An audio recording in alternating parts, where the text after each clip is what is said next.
Salut à tous, bienvenue pour cette nouvelle vidéo. On attaque aujourd'hui encore un exercice sur les espaces euclidiens qui est tombé à l'X. C'est assez incroyable. C'est un classique, hein, mais voilà, on va regarder, ça se fait très bien.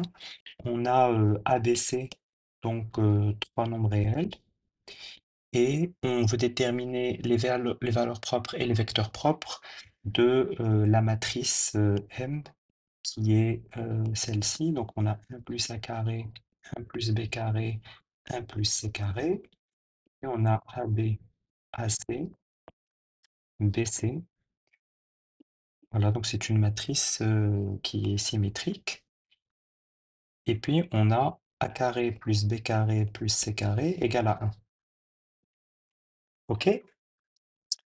Donc, ce qu'on fait d'abord, donc on veut déterminer les valeurs propres et les vecteurs propres. On va, euh, on va d'abord décomposer un peu cette matrice. Donc on va dire que M, c'est égal à l'identité plus A, où A, c'est la matrice ici. Et on voit bien que ABC va jouer un rôle, quoi. Je sais pas trop encore comment.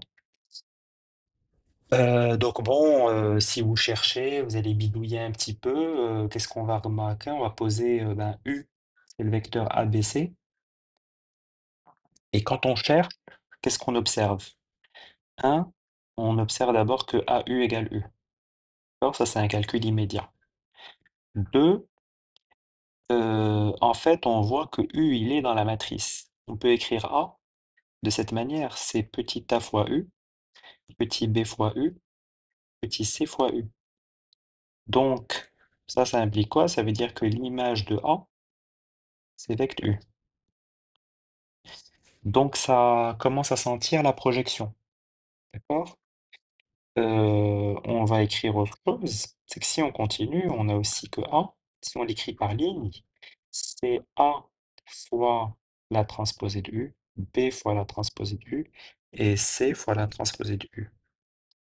Et ça finit de nous dire, bah, en fait, ah, ça va être une projection orthogonale, parce que je vais avoir le calcul, si je fais A fois X, et que X est un vecteur orthogonal à U, bah, ça va revenir, en fait, chaque coordonnée, ça va être, il va y avoir du U transpose fois X.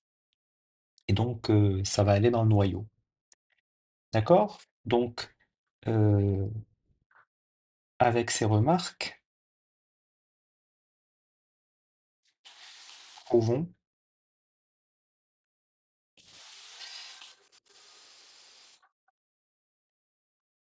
que A est la matrice de la projection orthogonale sur vecteur U. U étant unitaire. D'accord? Alors, donc, soit, euh, déjà, on a,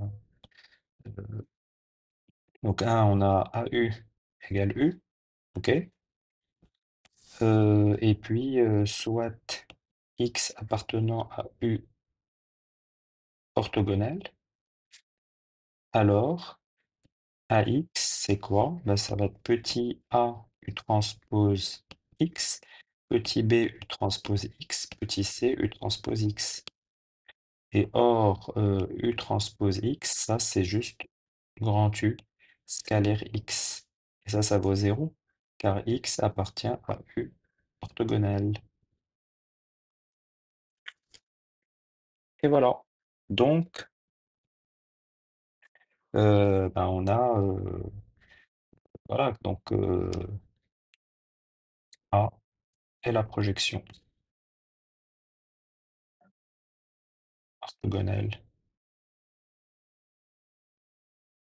sur vect de U.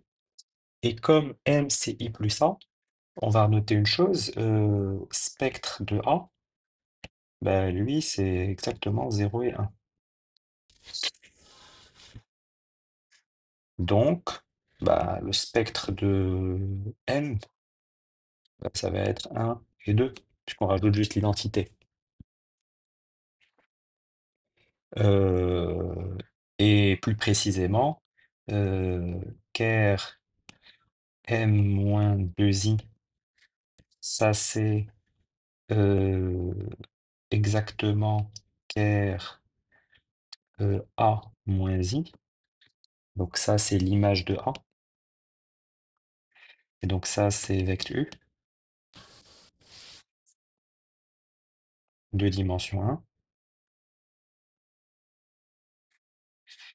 Et puis ker M-i, ça c'est ker A. Et ça c'est euh, U orthogonale, 2 dimensions. Bon ben 2 quoi. Bah 2 c'est égal à 3 moins 1, c'est égal à dimension de R3 moins dimension de vectu. Et ça, vectu, c'est dimension 1, car norme de U égale 1, ça implique que U est différent de 0. D'accord? Donc, voilà. Donc, c'est très bien tout ça. Euh, on a donc pu identifier cette matrice.